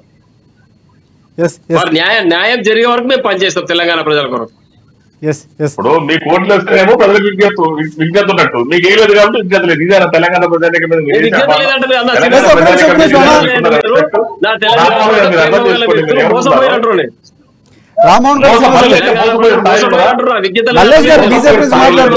మల్లేష్ గారు ఒకసారి చెప్పండి. సార్, రామ్మోహన్ గారి వాదన ఎలా ఉందంటే టిఆర్ఎస్ కు ఓట్లు వేస్తేనే మాత్రం తెలియపరులు, టిఆర్ఎస్ గెలిపిస్తేనే తెలియపరులు. మిగతా బీజేపీ కానీ కాంగ్రెస్ కానీ వేరే వాళ్ళంతా తెలివి తక్కువ వాళ్ళు, పిచ్చి వాళ్ళు, వాళ్ళకి అవగాహన లేదు, అమాయకులు. సార్, సమాజం మేల్కొన్నది నేనేమన్నా తెలంగాణ ప్రజలు ప్రేమగల వ్యక్తులు మరొకసారి మోసపోయినట్టు కాంగ్రెస్ జాల్లో పడి కాంగ్రెస్ బలంలో పడిపోయారు. కల్లబొల్లి మాటలకు మోసపోయారు నా ప్రజలు, తెలంగాణ ప్రజలు చెప్తున్నాను. ఒకటి రెండు మాటలు పట్టుకునే మీరు డిబేట్కి వస్తారు. మీకు దురలతనము, దురల పరిపాలన, ఆ అహంకారపూరితమైన వైఖరి ఇంకా మీరు ఇంకా విడనాడలేదు. మీరు ఓటమి పాలైన అనేది మర్చిపోతున్నారు. మీకు పార్లమెంట్ ఎలక్షన్ల తర్వాత మీ చుట్టూరుగా వేల మీద లెక్క పెట్టుకునేంత మంది ప్రజాప్రతినిధులు ఉండాలని మీరు గమనించుకోవాలి. ఇకనైనా జాగ్రత్త పడండి, ప్రజలను గౌరవించండి. ప్రజలను గౌరవిస్తేనే నాయకులను ప్రజలు ఆకాశం అంతా ఎత్తుకెట్టుకుంటారు. దయచేసి ఇప్పటికైనా ప్రజలను ఎప్పుడు కానీ పిచ్చోళ్ళని, అమాయకులని ఈ విధంగా అనకండి. ఎందుకంటే 9.5 సంవత్సరాల ప్రజలను అమాయకులు చేసి ఆడుకున్నది మీ బీఆర్ఎస్ పార్టీ. తర్వాత వచ్చిన కాంగ్రెస్ పార్టీ ఆ విధంగానే ప్రవర్తిస్తే కాంగ్రెస్ పార్టీని కూడా పొందబెడతారు ప్రజలు. జ్ఞాపకం పెట్టుకోండి, ప్రజలంతా తెలియకల్లో ఎవరు కాదు. ఈ రోజు ప్రజల్లో చైతన్యం చాలా ఉన్నది. మీరు అంటారు మేము చేసినాం తెలంగాణని. సబ్బండ వర్గాలు సకల జనులు అందరు కలిస్తేనే తెలంగాణ ఉద్యమం సక్సెస్ అయింది. తెలంగాణ ఓటింగ్ రోజు మీ కేసీఆర్ ఎక్కడండి?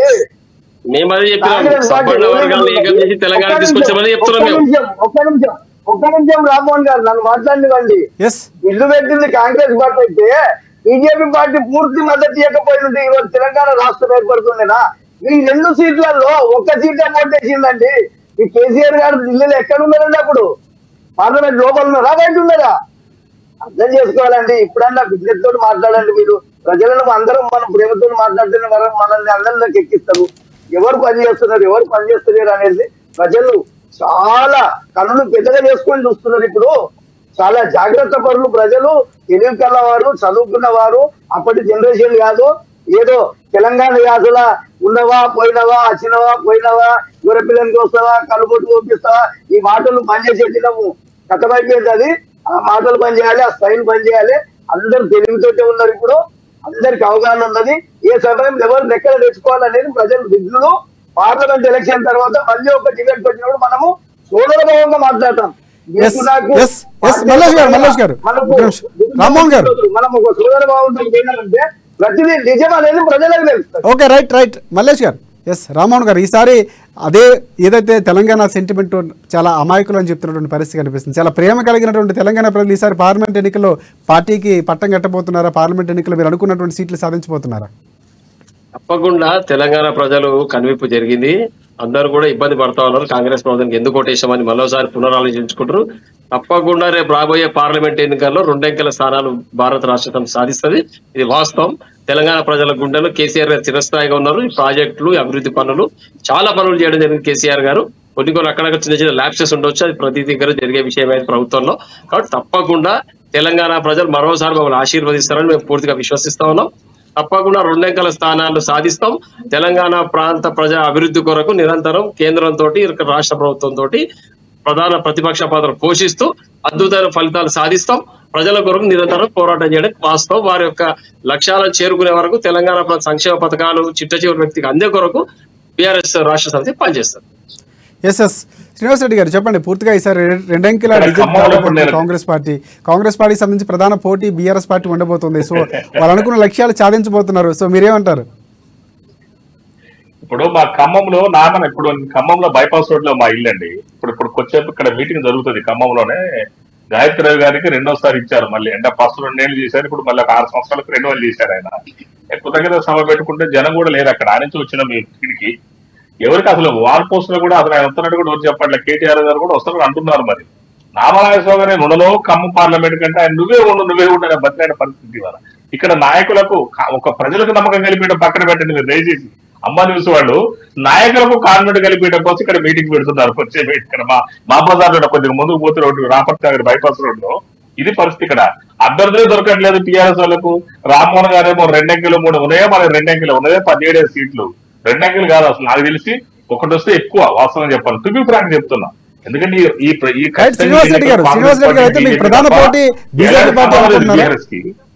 మీకు ప్రధాన పోటీ కాంగ్రెస్ కి బీజేపీకే పోటీ జరుగుతుంది. ఇలా బీఆర్ఎస్ నామ మాత్రమే. తమ్ముడు రామ్మోహన్ గారు ఏం చెప్పినా కూడా యాక్చువల్ గా లేదు. ప్రజలు తెలిసి వాళ్ళ అభ్యర్థులు కరువయ్యారు. 3 సిట్టింగ్ ఎంపీలు పోయారు. ఇక్కడ ఎంపీలు అంటే ఎమ్మెల్యేలు 7 ఎమ్మెల్యేలు మా ముఖ్యమంత్రి గారిని కలిశారు. రోజుకు ఒక చొప్పున 3+1+1+1+1 7 కలిసి ఇప్పటికీ 7 కలిశారు. ఇక్కడ ఎంపీలు వెళ్ళిపోతున్నారు. కాంగ్రెస్ పార్టీ ఎంపీలు వద్దన్నారు. ఎందుకంటే వాళ్ళ వల్ల మాకు అవసరం లేదు. ఎందుకంటే కొత్త నాయకత్వం కావాలి కాంగ్రెస్ పార్టీ. అంతా యంగ్ జనరేషన్ మొత్తం కూడా మన రాహుల్ గాంధీ గారి ఆదేశాల మేరకు అంత యంగ్ జనరేషన్ కూడా ఇళ్ళకి వస్తుంది. ఖచ్చితంగా ఇక్కడ మా ఖమ్మం జిల్లా అంటే ఒక ఎంపీ సీట్ ఉంది. ఒక 3 మా ఖమ్మం అసెంబ్లీలో అంటే మైబాద్ పోతాయి. ఈ మైబాద్ కానీ వరంగల్ కానీ ఖమ్మం, నల్గొండ, భువనగిరి ఇవన్నీ మైబాద్ అన్ని క్లీన్ స్వీప్ అయితే కాంగ్రెస్ పార్టీకి. ఇలా బీఆర్ఎస్ చెప్పమని రామ్మోహన్ గారికి ఏ పార్లమెంట్ వస్తుందో బీఆర్ఎస్ చెప్పండి. రామ్మోహన్ రావు గారు మీరు కూడా మీరు చేసుకోండి. మీకు ఒకటి గ్యారంటీ కాదు, వారంటీ అని చెప్పండి. గ్యారంటీ వద్దు కానీ నో గ్యారంటీ నో వారంటీ, ఏది గ్యారంటీ లేదు. అసలు అభ్యర్థులు దొరకని పరిస్థితి వల్ల ఇలా మా నామనాగేశ్వర గారిని సెటిల్ చేయడం కోసం, నిల్చో చెప్పడం కోసం, ఆయన కోసం బలప్రదర్శన చేసేట నిల్చో ఆయన కాన్ఫిడెంట్ కలిగేయడం కోసం ఎంత ధీర పరిస్థితికి వచ్చిందో నేను ఆ రోజు కూడా చెప్పిన అవసరంగా. ఇది ఇప్పుడు కూడా మా ఖమ్మం జిల్లాలోనే ఆ రోజు తెలంగాణ ఉద్యమం స్టార్ట్ అయింది. వాస్తవం చెప్పాలి. 2010లో డిసెంబర్ 3వ తారీఖున కేసీఆర్ గారిని ఇక్కడ అరెస్ట్ తీసుకొచ్చారు. ఆ రోజు వాస్తవంగా ఖమ్మంలో నిజానికి టీఆర్ఎస్ కి స్టేట్ లెవెల్ క్రేజ్ వచ్చింది. ఇదే ఖమ్మంలో మా ఛాలెంజ్ చేసి ఇదే ఖమ్మంలో 19 సీట్లు వచ్చినాయి. అంటే ఖమ్మం నుంచి ఖమ్మం వరకు తెలంగాణ ప్రస్థానం స్టార్ట్ అయింది టీఆర్ఎస్ పార్టీది. ఇంతతోటి ఖమ్మంలో ఖతం అయిపోతుంది. ఇక్కడ అభ్యర్థి దొరకని పరిస్థితి వచ్చిన వల్ల ఇది మీరు రాసుకోండి. అమ్మాయి ప్రేక్షకులు కూడా చెప్తున్నా, ఖమ్మం నుంచి ఖమ్మం వరకు బీఆర్ఎస్ ప్రస్థానం కేసీఆర్ ప్రస్థానం జరిగింది. ఇంతటితోటి క్లోజ్, అభ్యర్థులు ఉండరు. ఇంకా చాలా మంది ఎమ్మెల్యేలు కానీ ఎమ్మెల్సీలు కానీ ఎంపీలు కానీ ఇప్పుడు మొన్న 2 రాజ్యసభ సభ్యులు పోయినాయండి, మొన్న 2 ఎమ్మెల్సీలు పోయినాయి. ఇప్పుడు ఇంకో 22వ తారీఖు నాడు అక్కడ మళ్ళీ మహబూబ్ నగర్ అది పోతుంది, అన్ని పోతున్నాయి. ఎమ్మెల్సీలు ఎంపీలు అన్ని పోతున్నాయి, వాళ్ళు అవి కూడా పోతాయి. ఎందుకంటే ఎమ్మెల్యేలు బేస్ చేసుకునే రాజ్యసభ సభ్యులు కానీ ఎమ్మెల్సీలు కానీ పోతా ఉంటాయి. అవి ఏం మిగిలిన వచ్చే సంవత్సరం మళ్ళీ ఒక 8 ఎమ్మెల్సీలు ఉన్నాయి, అవి పోతాయి. ఎందుకంటే అన్ని ఎమ్మెల్యేలే ఉన్నాయి అక్కడ పరిస్థితి. సో ఇవాళ ఏది మిగలదు. చాలా మంది ఎమ్మెల్యేలు కూడా కాంగ్రెస్ పార్టీ టచ్ లో ఉన్నారు, అందరికీ తెలుసు. ఖచ్చితంగా మీరు వద్దన్నా కూడా వాళ్ళు వచ్చేటట్టున్నారు. మరి ఎవరేం చేయలేరు డెమోక్రసీలో. ఎందుకంటే వాళ్ళ ఇష్టం. ఇది కేసీఆర్ గారు నేర్పింది, అందరు గుంతుకొని వెళ్ళిపోయాడు. ఇంతటితోటి కథం కథం దుకాణం బందని స్పష్టంగా చెప్తాను అమ్మాని ప్రేక్షకులు. ఎస్ మల్లేష్ గారు పూర్తిగా పార్లమెంట్ ఎన్నికలకు సమాయత్తం అవుతున్న నేపథ్యంలో వరుస మోదీ పర్యటనలు జరుగుతున్నటువంటి పరిస్థితి కనిపిస్తుంది. ఆయన చేసినటువంటి కామెంట్స్ కూడా జరుగుతున్నటువంటి పరిస్థితి కనిపిస్తుంది. ఈసారి ప్రధానమైనటువంటి పోటీ కాంగ్రెస్కు మీకని ముందు నుంచి కూడా చెప్తున్నటువంటి పరిస్థితి. సో బీఆర్ఎస్ పార్టీకి సంబంధించి కూడా ఈసారి డబల్ జెట్ సాధించబోతుందని చెప్తున్నటువంటి పరిస్థితి. సో మీరేమంటారు? ఒక్కటి నిజం సార్, అబికి బార్ 400 పార్. రెండో విషయం, అసెంబ్లీకి పార్లమెంటుకు సంబంధం లేదు. ఎందుకంటే అసెంబ్లీ ఎన్నికలు ఒక ఆలోచనతో నడుస్తాయి, పార్లమెంట్ ఎన్నికలు అంతర్జాతీయ స్థాయిలో జాతీయ స్థాయిలో నడుస్తాయి. ఈ రోజు మోడీ గారి నాయకత్వాన్ని ప్రతి పార్టీలో ఉన్న కార్యకర్త కూడా ఇన్సైడ్ బయటికి వాళ్ళు చెప్పుకోలేరు. మోడీ లాంటి నాయకుడే భారతదేశానికి కావాలని అవతలి పార్టీ వాళ్ళు కూడా కోరుకుంటున్న రోజులండి ఇవి. ఇంతకన్నా గొప్ప విషయం ఏమున్నది? ఈ రోజు ప్రత్యేకంగా హైదరాబాద్ పార్లమెంటు కూడా బీజేపీ కైవసం చేసుకోబోతుంది. అర్థం చేసుకోండి. తెలంగాణలో మెజారిటీ స్థానాలు బీజేపీ కైవసం చేసుకోబోతున్నది. భారతదేశ వ్యాప్తంగా 400కు పైగా స్థానాలు 3వసారి హైదరాబాద్ ప్రధానమంత్రిగా నరేంద్ర మోదీ గారు గెలిచి విశ్వగురువుగా ప్రకటించబడబోతున్నాడు. రైట్ థ్యాంక్ యూ మల్లేష్ గారు. మొత్తానికి ఎన్నికలు పార్లమెంట్ ఎన్నికల ముందు పూర్తిగా కూడా ఎన్నికల ప్రచారం వేడి జరుగుతున్నటువంటి పరిస్థితి కనిపిస్తుంది. సో ప్రధాని హోదాలు వచ్చిన మోదీని ఆహ్వానించేందుకు వచ్చిన సీఎం రేవంత్ రెడ్డి సంబంధించి కూడా పూర్తిసారి విమర్శలు చేస్తున్నటువంటి పరిస్థితి కనిపిస్తుంది. కేవలం సఖ్యతగా ఉంటూ రావాల్సిన నిధుల కోసం మాత్రమే వెళ్ళేటువంటి పరిస్థితి తప్ప సాగిలపడే పరిస్థితి లేదని కాంగ్రెస్ పార్టీ చెప్తున్నటువంటి పరిస్థితి. పూర్తిగా బీఆర్ఎస్ మాత్రం దానికి విరుద్ధంగా తెలంగాణ సెంటిమెంట్ను దాకట్టు పెట్టేటువంటి పరిస్థితి కనిపిస్తోందని వ్యాఖ్యానించినటువంటి పరిస్థితి కనిపిస్తుంది. మొత్తానికి ఎన్నికల మినిట్ టు మినిట్ అప్డేట్ మారుతూనే ఉన్నటువంటి పరిస్థితి కనిపిస్తుంది. మినిట్ టు మినిట్ అప్డేట్ మీకు అమ్మా న్యూస్ ఇస్తూనే ఉంటుంది. ఇది ఇవాళ స్పెషల్ డిబేట్ పాయింట్. రేపటి డిబేట్ పాయింట్లో మళ్ళీ కలుసుకుందాం. అంతవరకు చూస్తూనే ఉండండి అమ్మా న్యూస్, నిజం కోసం జనం కోసం.